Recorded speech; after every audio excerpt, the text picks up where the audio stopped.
What if the woman you just laughed at created the masterpiece you're bidding millions for?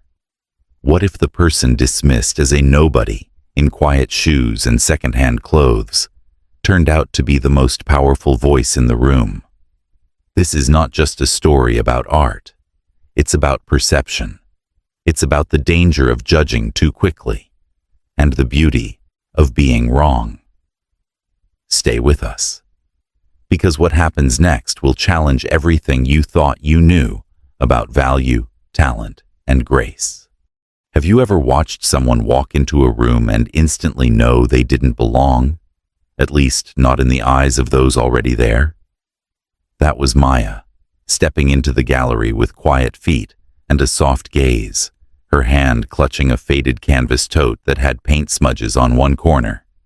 She wasn't supposed to be here, or so the world around her seemed to decide. The lobby of the Ellington Gallery gleamed under the sharp chandeliers, their light bouncing off marble and egos alike. Men in designer suits sipped champagne like it was holy water. Women in gowns that draped like liquid gold whispered behind manicured hands. The opening bid of the night hadn't even started, but the competition for attention had. And in the midst of this curated world, Maya's presence struck a wrong note, at least aesthetically. She wore a simple linen dress the color of dusty lavender, flat shoes, and a coat that had more use than style. Her hair was natural, pinned back in a low bun. No makeup, no statement jewelry, no airs. She didn't carry herself like someone trying to be noticed, yet somehow she was impossible to ignore, not in the way she might have wanted. The woman at the welcome table gave her the kind of glance people mistake for quick politeness, but it is actually a full body scan of judgment. "Are you looking for someone?" she asked, voice thin as the stem of her champagne flute. "I'm here for the auction," Maya said, her voice soft but firm. "Just here to observe." The woman blinked, a little too long. "Oh," she said, tapping the guest list with a manicured nail. "I'm not sure. Did you RSVP?" Maya smiled gently, not shrinking an inch. "No, but the event was open to the public, wasn't it?" That made the woman flinch just slightly. There it was, the breaking of the rules they didn't say out loud. "I suppose," the hostess muttered, glancing to the side, perhaps hoping someone would come rescue her from the awkwardness of inclusion. But Maya had already slipped past her, stepping into the main room where the gallery's prized works lined the walls. Inside, the world shimmered. Marble floors reflected sculptural lights above. Canvases, some minimal and cold, others screaming with color and movement, hung with surgical precision. Waiters passed by with trays of hors d'oeuvres and white wine. No one offered any to Maya. She didn't seem to mind. Her eyes moved across the artwork like someone who wasn't just looking, but listening. She found a corner to stand in, tucked beside a quiet sculpture of a woman split in half. The irony didn't escape her. She belonged here the same way the sculpture did, on edge, fractured, daring people to look closer. But people didn't. They walked past her like she was a misplaced shadow, a museum ghost, something invisible in the presence of silk and coin. Except for one or two glances. Glances like weapons, like laughter, waiting for a cue. The night was just beginning, but Maya already felt what she'd known she would. Still, she stayed. Because sometimes, knowing you're unwelcome is exactly why you show up.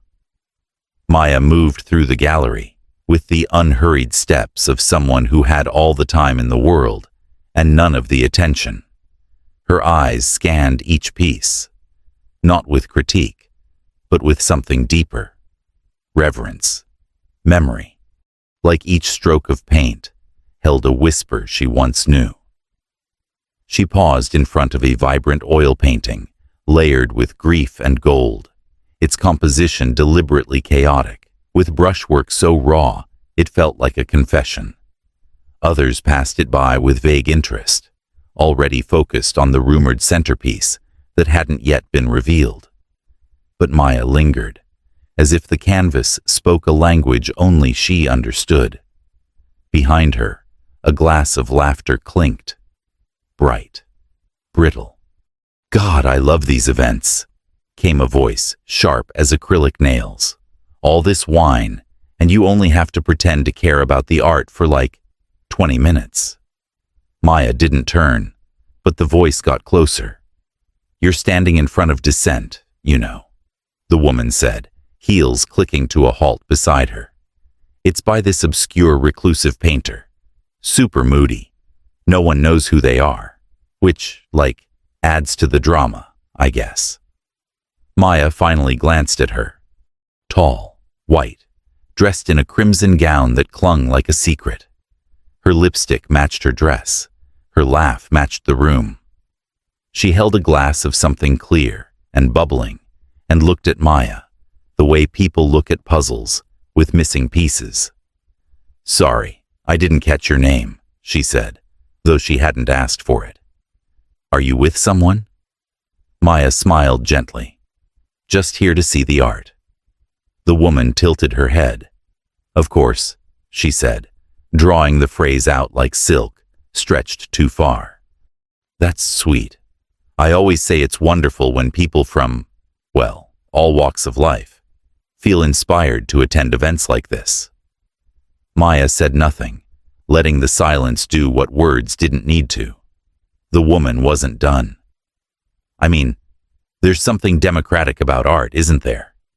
Even if not everyone, you know, gets it." She sipped her drink, eyes twinkling with amusement only she found funny. "Anyway, enjoy your evening. The real show's about to start. And if you like that one," she gestured toward Descent, "just wait until you see the final piece. It's the centerpiece tonight. It's going to auction for, like, a fortune."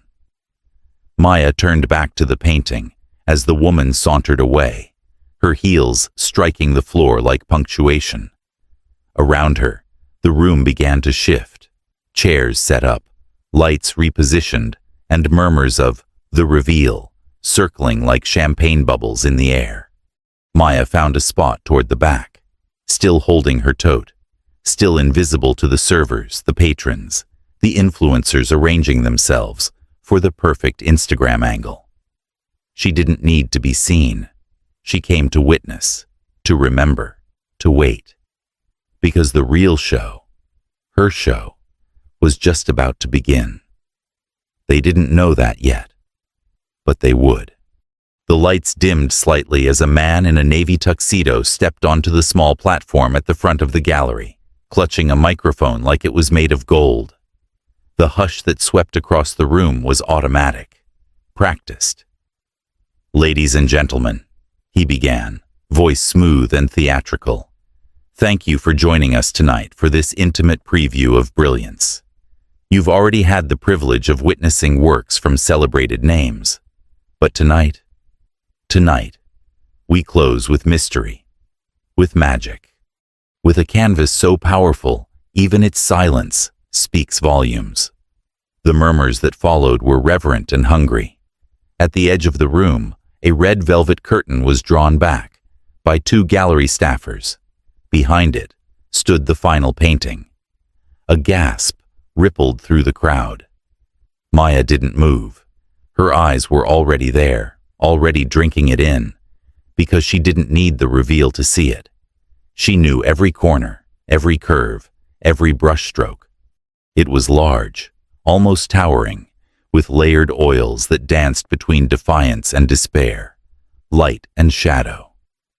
The composition was chaotic, but intentional, like a soul unraveling and rethreading itself in real time. It was titled Inheritance. The woman in red heels, now seated in the front row, leaned toward her date and whispered audibly, "That's the one I told you about. Everyone's betting it'll hit 6 figures." The auctioneer confirmed her claim. We begin the bidding for inheritance at 50,000. Paddles began to lift like hands in silent confession. 55, 60, 70. The numbers climbed, fast and sharp. The painting had no signature, no known artist, and that was part of its allure. The reclusive creator behind the piece was a rumor, a myth, a ghost in the art world, and tonight, that ghost was driving a bidding war. Maya stood still as the offers rose. Her heartbeat didn't. Her expression remained untouched, like her truth was folded neatly beneath her skin. 90, 95, 100,000, 120. The final paddle lifted, sold, $150,000. The crowd applauded, a mix of astonishment and pride for themselves, as if proximity to genius made them better. A masterpiece, someone muttered behind Maya. Whoever painted that must be brilliant, a tortured soul. The woman in red heels turned to the couple beside her. I swear, if I ever meet this artist, I'll cry. That piece changed me. Maya smiled softly, not smugly, not bitterly, just knowingly, quietly. The painting stood there, bold and bright, under museum-grade lighting. A work born from hands none of them could imagine belonged to a woman standing just a few feet away, in sneakers and a thrifted coat. They didn't see her. Not yet. Not truly. But revelation has a rhythm, and its crescendo was coming. As the auction ended, and applause melted into the clinking of glasses and rustling of expensive fabric, the crowd shifted like a tide, moving in slow, purposeful waves toward the sold painting. Conversations buzzed around it like moths, drawn to flame. It's visceral, someone said. Haunting. A woman's pain, offered another, but told without apology. The room echoed with praise, yet none of it reached Maya directly. She stood a few feet away, part of the scene, but never its focus, like furniture in a palace too elegant to be noticed. A young man with gelled hair and a tailored suit turned toward her. Beautiful, isn't it? He asked, gesturing toward the painting. It's the only piece tonight that actually made me feel something. Maya met his eyes, curious. What do you think it's saying? She asked. He paused, thoughtful. That grief doesn't ask permission. That beauty survives even the ugliest storms. Maya smiled, and for a moment, it almost felt like the veil had lifted. But then someone called his name. Miles, apparently, and he drifted away before the conversation could breathe. Another near moment, another step from discovery. She wandered a little, navigating the sea of champagne and self-importance. No one noticed that she hadn't been given a glass, that no one had offered her a smile. Only glances, swift, judging, dismissive. Maya stopped near a cluster of art critics locked in theatrical debate, their words sharp like razors wrapped in velvet. One woman with angular glasses and sharper cheekbones declared, "Whoever painted that piece, inheritance, they've lived through something. Maybe a war, or loss, or heartbreak. Whatever it is. They didn't just paint with their hands. They painted with memory." Maya looked toward the painting again, and her reflection caught faintly in the glass, made her inhale just a little deeper. Behind her, a voice slithered close. "Oh, look." Lindsay's voice again, smug, dripping. "You're still here. I figured you'd left once you realized this wasn't a community art show." Maya turned slowly, her face calm. "It's a beautiful night," she said softly. "Hard to walk away from beauty when you recognize it." Lindsay blinked, confused by the poise, unsure how to mock it. "Well," she muttered, "try not to get too close to the art. Some of it's worth more than your rent." Maya's gaze didn't flinch. "Some of us pay with more than money," she replied, then turned her head slightly toward the crowd, which was now circling the painting like a shrine. "But I'm sure you wouldn't understand that kind of cost." And still, they didn't see her. Not really. But cracks were beginning to show in their confidence. Tiny fractures in the perfect illusion. Maya could feel the air shifting, like thunder was watching from behind the clouds, waiting to make its entrance. The artist was in the room, and the room was on the verge of learning just how blind it had been. The lights dimmed slightly as the auctioneer returned to the stage, the hush in the room swelling with anticipation. "Ladies and gentlemen," he began, his voice smooth as silk and twice as practiced. "Before we begin the final bidding segment of the evening, the gallery has a very special announcement regarding tonight's highest selling piece, Inheritance." Every head turned, every whisper died. The artist has finally agreed to unveil her identity. The crowd murmured in delight, curiosity sharpening the atmosphere like a knife. For those of you asking who could paint something so bold, so raw, well, she's here. Tonight. A beat, then another, then, please welcome, Maya Thompson. For a split second, the room forgot how to breathe. Eyes scanned the space, jaws slackened, heads turned, and then Maya stepped forward, not from the gallery doors or some backstage curtain, but from the middle of the crowd, from the very place they had ignored, from the shadow they had cast. She walked slowly, each step calm, sure, as if gravity itself deferred to her presence. Lindsay's champagne glass slipped slightly in her grasp. Miles blinked hard, jaw twitching in disbelief. The auctioneer smiled widely, extending a hand. "Miss Thompson, thank you for allowing us to share your extraordinary work." Maya took the mic gently, her fingers brushing the edge like she was tuning the room, instead of commanding it. "I wasn't going to say anything," she began, her voice warm but steel-lined. "I thought I'd just listen tonight. Watch, feel the room. I've learned a lot in silence." She looked around, eyes steady. "But I realized, some things are worth breaking silence for." She turned to face the painting. Inheritance isn't just about pain. It's about survival, about dignity passed down, like breath, like blood. It's about the women who loved me into existence, who were told they weren't worthy, but made art of living anyway. Silence. Reverent. And then, a ripple of applause, then a wave. One by one, hands rose, clapping louder, until the whole room was on its feet. Except Lindsay, except a few who had looked through Maya all evening, and now couldn't look away. Camouflaged cruelty doesn't disappear with applause. It lingers. And Maya saw them. She saw everything. She stepped off the stage as elegantly as she'd stepped onto it, but the balance of the room had changed. The painting no longer hung alone. Now, everyone knew its pulse came from the woman they had dismissed. In the back corner, a suited man quietly approached the auctioneer. They exchanged a few words. Then the auctioneer raised his voice once more. "Another announcement, if I may. Inheritance has just been purchased for a record-breaking 7 figures by a private buyer who has requested anonymity. For now." Maya didn't flinch. She didn't need to. She already knew who it was.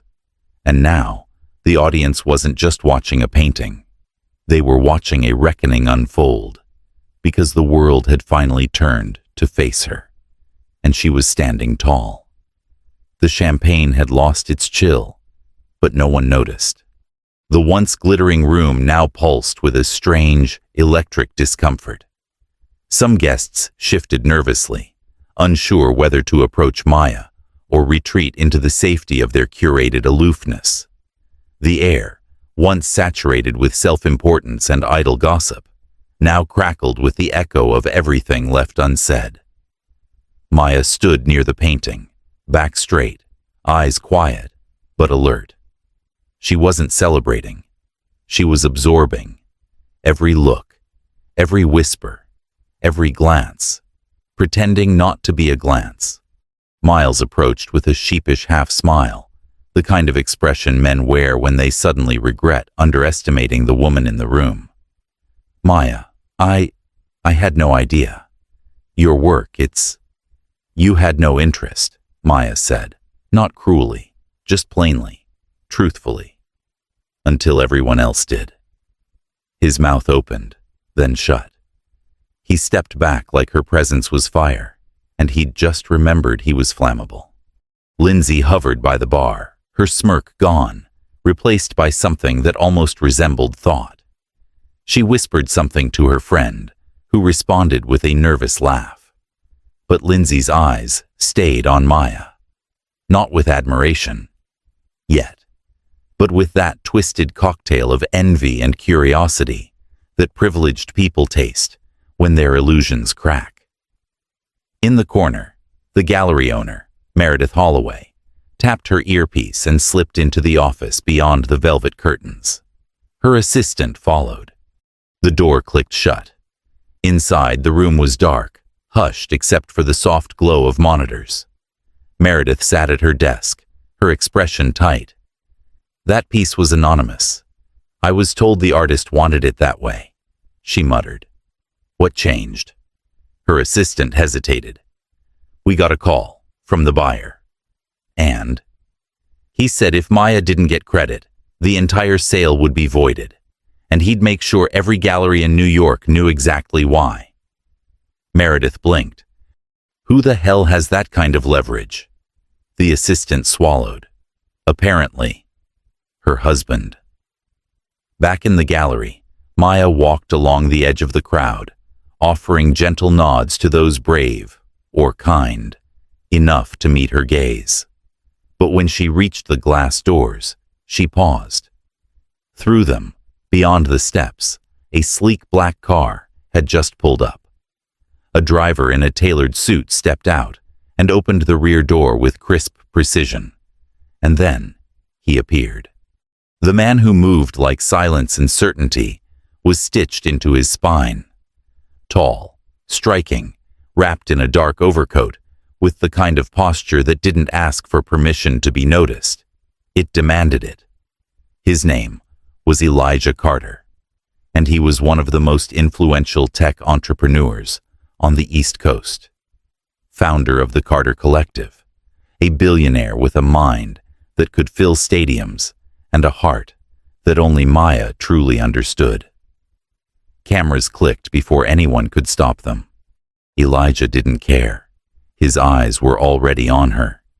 He walked past the gawking guests, past the murmuring reporters now slipping into the lobby, past the failed smiles of those who thought themselves gatekeepers.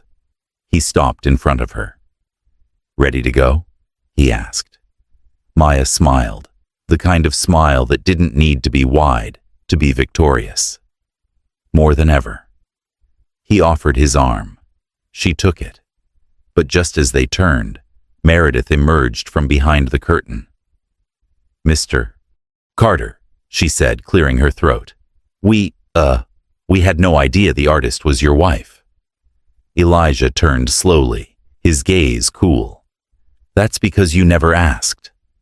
Maya met Meredith's eyes, calm and unshaken. But you made a lot of assumptions. The silence that followed wasn't empty. It was packed with everything this room had just learned about itself. And Maya. She walked through it, untouched.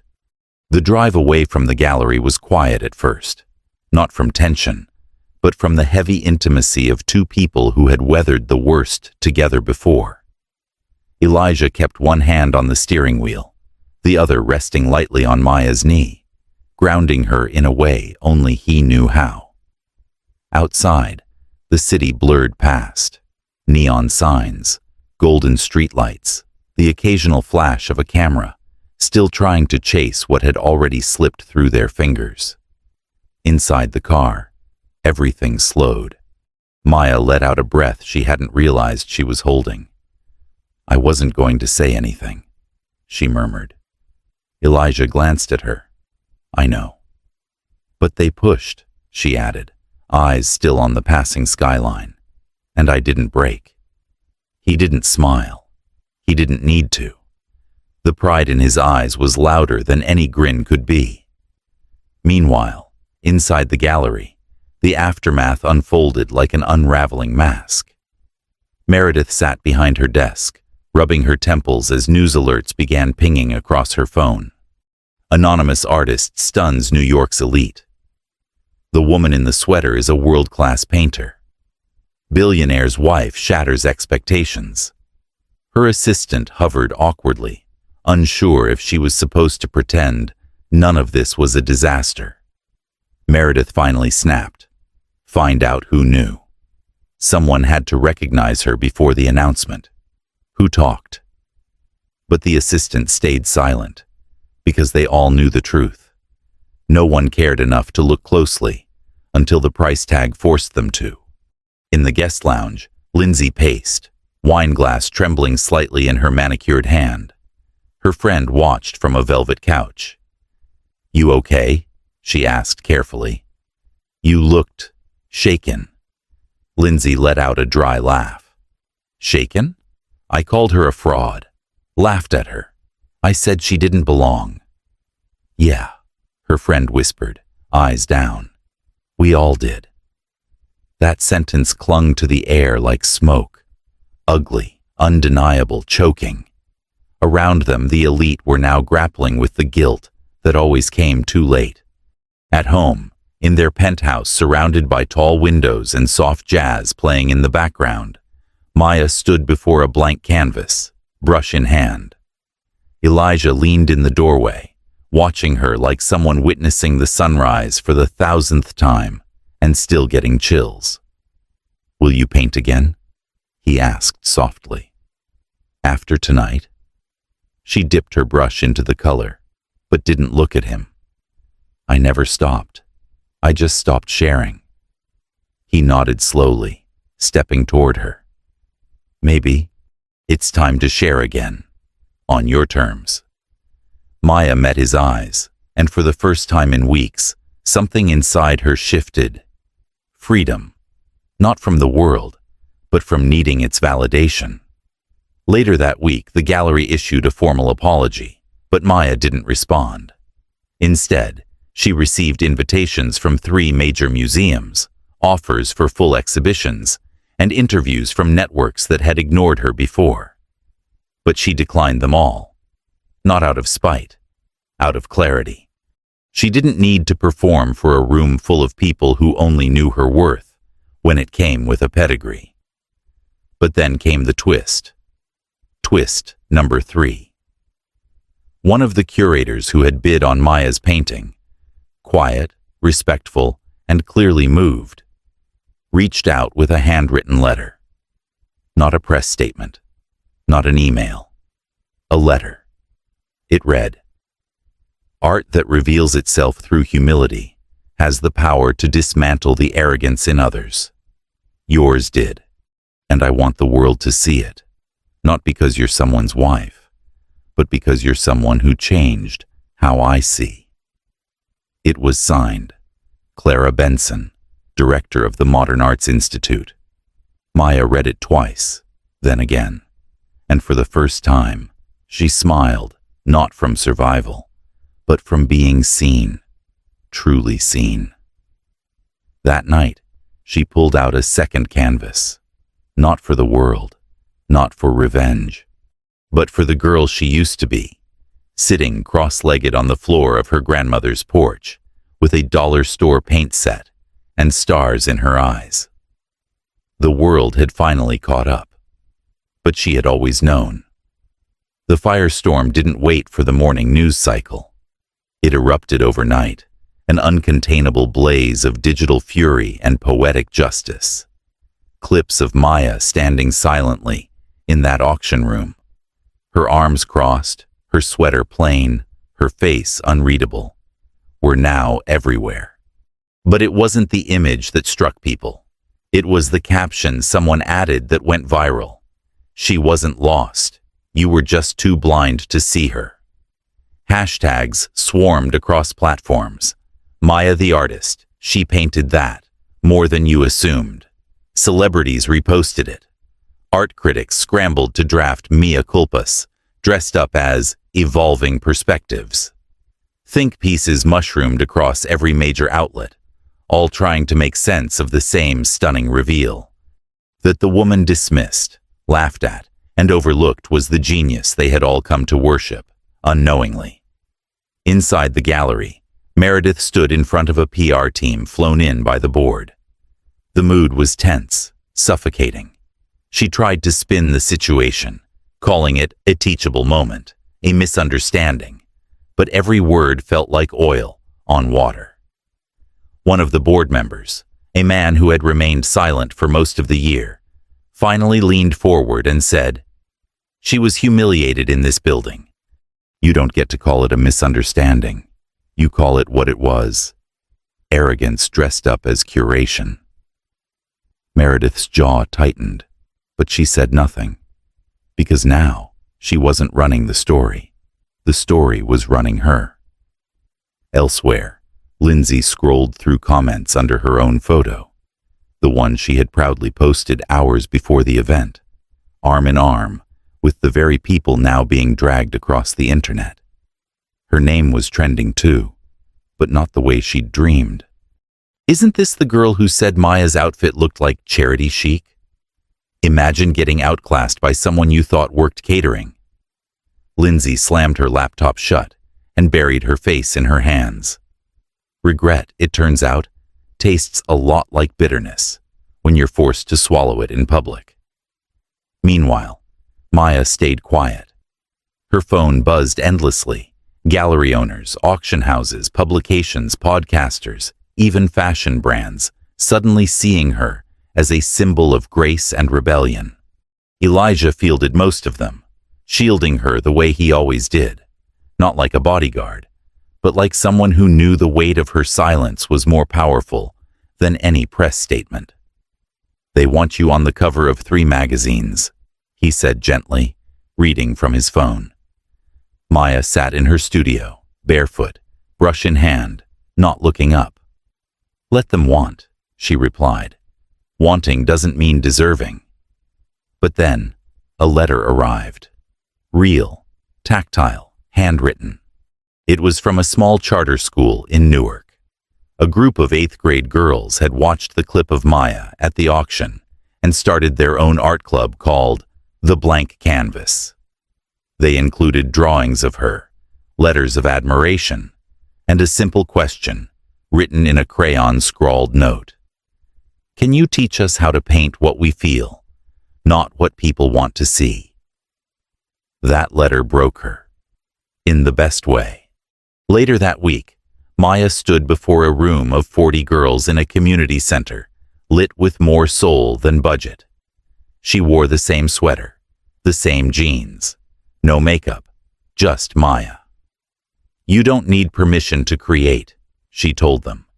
"You don't need to wait for a room to approve your worth. Paint anyway, and let them catch up later." The applause wasn't thunderous. It was sacred. A quiet storm of affirmation echoed in young hearts, who now saw possibility, reflected back in brown skin, simple clothes, and fearless eyes. Twist number 4 revealed itself in a place no one expected.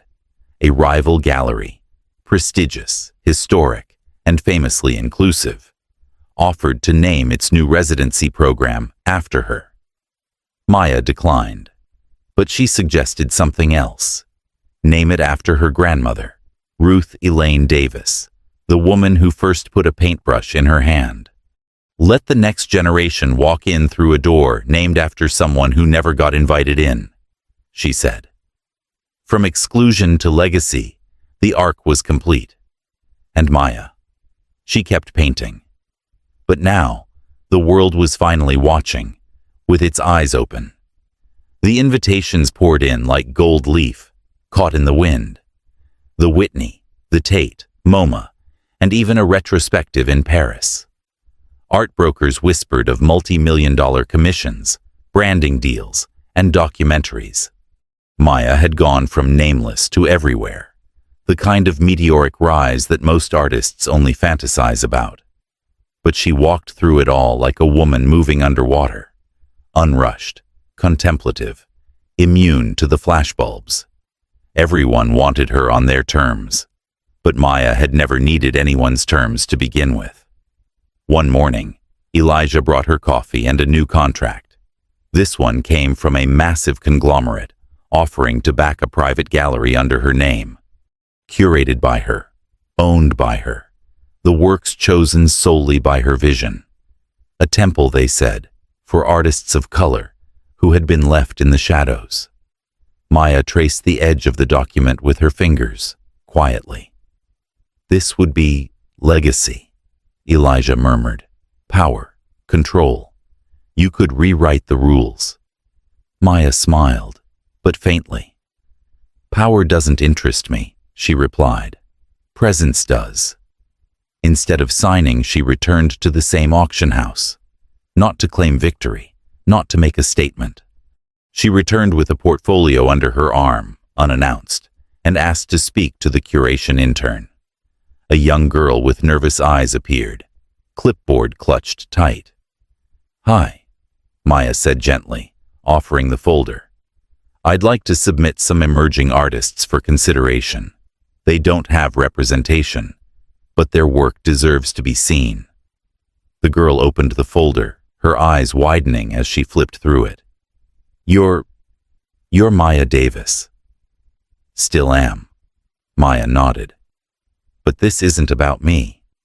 That week, 4 unknown names appeared on the gallery's exhibit calendar. None of them knew Maya had done it. She asked for no credit. The only clue was a post-it note left on the curator's desk. Make space. That's the real art. Later, a high-profile journalist requested an exclusive sit-down interview. Maya agreed, on one condition: that it take place in her grandmother's old garden, where sunlight passed through cracked windows and vines curled over bricks, like memories that refused to be forgotten. The interviewer asked the expected questions. How did it feel to be dismissed? What went through your mind when they laughed at you? What would you say to those who doubted you now? Maya answered only one of them. When they laughed, she said, her eyes on a blooming sunflower, I realized they were afraid, not of me, but of how wrong they were. And some people would rather double down on their arrogance than face their fear of being wrong. The interview went viral again, but this time, it wasn't the art world buzzing. It was teachers, students, janitors, baristas, and mothers. People who had been overlooked in lobbies, disrespected at counters, and silenced in meetings. People who saw Maya not as a celebrity, but as a mirror. They wrote to her, thousands, and she read every single one. She didn't respond with fame or fortune. She responded with presence, quiet visits to schools, secret donations to struggling community art spaces, hosting workshops under borrowed roofs, teaching young artists how to trust the silence between brushstrokes more than applause. She didn't wear designer gowns or post-curated selfies. She wore linen, comfort, and truth. She wore the same Maya she had always been. That's when they finally understood. This wasn't a story of revenge. It was a story of reclamation, of a woman who refused to let the world define her value. A woman who knew that the greatest masterpiece wasn't the one that broke records, but the one that reached hearts. Maya chose to stay exactly who she was, and somehow, that was the boldest choice of all. It started with whispers. Then came the lines. Not outside auction houses, not outside museums, but outside a small, unassuming studio space tucked behind a florist shop in Harlem. No velvet ropes. No ticket booths. Just a handwritten sign on the door that read, "Art lives where the people do." Maya had turned down the retrospectives, the global tours, the luxury commissions. Instead, she chose this, an open-door exhibit showcasing works from young, unknown artists, the ones who couldn't afford galleries, agents, or the polished language of prestige. She called it the unseen. One afternoon, a girl no older than 10 walked through the doors, holding her mother's hand. She stopped in front of a canvas that pulsed with grief and softness, brushstrokes like whispered truths. Her mother began to move on, but the girl tugged her back. "I know this feeling," she said softly. Maya, watching from a distance, felt something crack open inside her. Not pain, not pride, something deeper, something like fulfillment. A few weeks later, the original auction house, the same one that once tried to escort her out, contacted Maya again. Their tone had changed. Apologetic. Eager. They wanted to feature her new collection, Roots and Ridges, in a headline winter auction. "It's poetic," the director gushed on the phone. "The full circle moment, redemption. We'll donate a portion to charity." Maya listened, and then she smiled. "No," she said, not with bitterness, but with peace. "This isn't about circling back. It's about choosing a different road entirely." The gallery was silent for a moment, unsure how to respond. "But, don't you want the recognition?" Maya's answer was quiet, but sure. "I already have it. I see it in the eyes of children, in letters from strangers, in a world beginning to listen." But perhaps the most unexpected moment came months later, at a prestigious art summit in Florence. The organizers insisted on honoring Maya with the Global Impact Award. She accepted, on one condition, that she wouldn't speak alone. When the stage lights rose, she didn't stand at the podium. Instead, 5 chairs were filled beside her, young artists from her Harlem studio, each one previously dismissed, overlooked, unseen. Maya introduced them first. She spoke last. Her speech wasn't long. "Art," she said, "isn't just about beauty or price. It's about memory. It's about who we choose to see and who we leave behind. I was left behind once, laughed at, ignored. And maybe that was my greatest gift, because it taught me how to find those who are still waiting to be seen." The room rose to its feet, not in polite applause, but in roaring recognition. Not of a celebrity, but of a woman who had turned her pain into purpose. Maya didn't cry. She smiled, warm and steady, the way a sunrise smiles when no one's watching. Back home, Elijah waited with tea. He handed her a small box. Inside was a bracelet, silver, simple, engraved with 3 words. "You saw me." Maya looked up. "It's what they always say," he whispered. Later that night, Maya sat alone in her studio, lit only by a single lamp. She picked up a paintbrush, not for a commission, not for an exhibit, but because her heart needed it. The canvas was blank. She dipped the brush, hesitated, then began. Each stroke was soft, sure, free. Not for validation, not for revenge, but for love. And somewhere in that quiet night, as paint met canvas and memory met motion, Maya created something new. Not just a painting, but a truth. That the world's most powerful art isn't made to be sold. It's made to be felt. And Maya Davis, simple, soft-spoken, unshakably seen, had made them feel everything. The auction ended not with applause for a record-breaking sale, but with a collective silence, one born from realization. Maya didn't take the stage. She didn't bask in the spotlight. Instead, she stood quietly beside a group of young artists. Students she now mentors, all of whom had once been told their work wasn't marketable. The most expensive painting of the night? She donated it to a retirement home, where eyes still sparkle, even if they've seen too much. When a reporter asked Maya if she felt vindicated after being mocked earlier that night, she simply smiled. "I didn't paint to prove anything. I painted so someone, somewhere, could see themselves in my colors." This story didn't end with revenge. It ended with a choice. A choice to love louder than hate. And maybe, just maybe, that's the most powerful victory of all.